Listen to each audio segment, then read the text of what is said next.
As we move further into winter, there's different requirements for cattle feed. And Dave, we usually talk about what's in those bins over there, but we have a different option over here in this bin. This is whole cottonseed. And of course, we've had a bumper crop of cotton this year in Oklahoma. And so we have a lot of beef cattle producers considering using whole cottonseed in their winter supplementation program this year. Do cattle actually eat cottonseed? They do. It's highly palatable. In fact, unique thing about whole cottonseed is it's what we call 20-20-20. Okay. So 20% protein, 20% fat, and about 20% crude fiber. Mm-hmm. Rarely do you, if ever, find any other feed commodities or products with those characteristics. High in protein, high in fat, meaning really high in energy, and also quite a bit of fiber. So if someone finds some cottonseed, which is going to be easy to do in Oklahoma this year, do they just straight feed the cattle, or is there some type of ration they should do? The consideration, I think the primary consideration would be not to overdo it. Right. With 20% fat, now you could feed quite a bit before you got into trouble with too much fat reducing fiber digestion or forage digestion. So if the cattle are grazing low quality forage pastures, if you're feeding free choice hay, for example, the rule of thumb there is not to feed over about 3/4% of body weight. So that's quite a bit, and more than most people would need to feed. So let's say you've got a 1,000-pound cow, to make it easy. Right. That's a pretty small cow these days, but that's 7.5 pounds. Well, most people aren't going to need to feed near that much of a 20% protein product. Around 0.5% of body weight is probably closer to what most people would need to be at, and that would be appropriate in a lot of situations. So we have the whole seed, but then there's also some gen trash that people may get a hold of. Is that good for cattle too? It is. It's a roughage source. It's kind of a filler.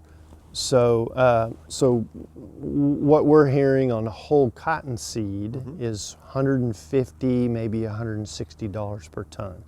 The actual nutrient value, if you compare it to the same nutrients that you'd find in a corn soybean meal mix with corn soybean prices, current prices, the feeding value is about $200 a ton. Feeding value of whole cottonseed is around $200 a ton.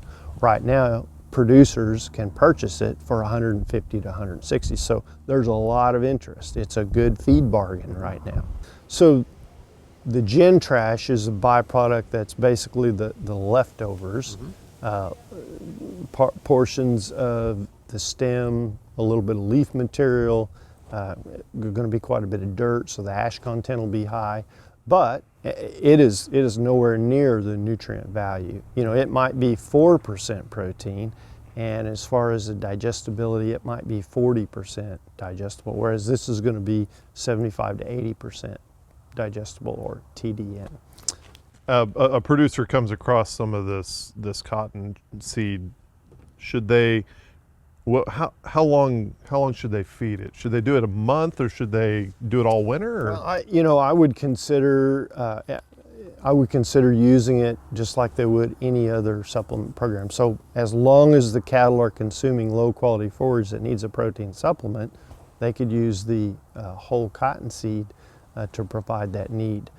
One thing I didn't mention about the gen trash, right now with the abundance of the cotton crop, a lot of producers are getting it for free.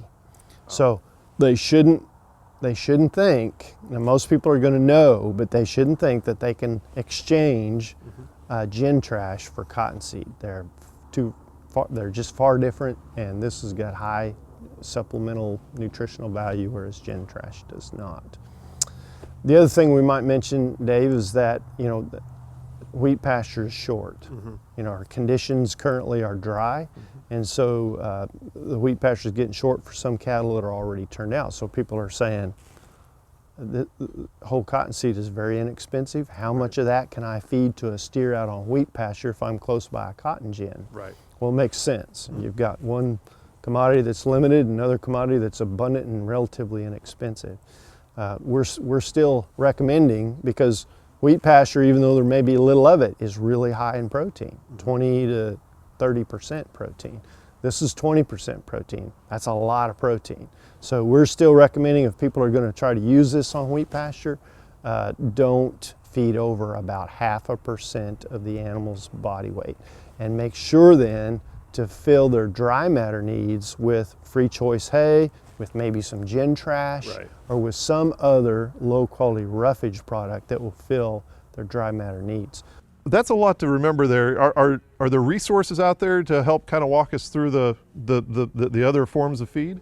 Sure, and the Oklahoma Beef Cattle Manual is a good example. There's an entire chapter on Right. alternative feeds, and some of those rules of thumb and feeding concerns about high fat and that kind of thing are included in that chapter. Okay, thank you much, David. And for more information on that, go to our website, sunup.okstate.edu.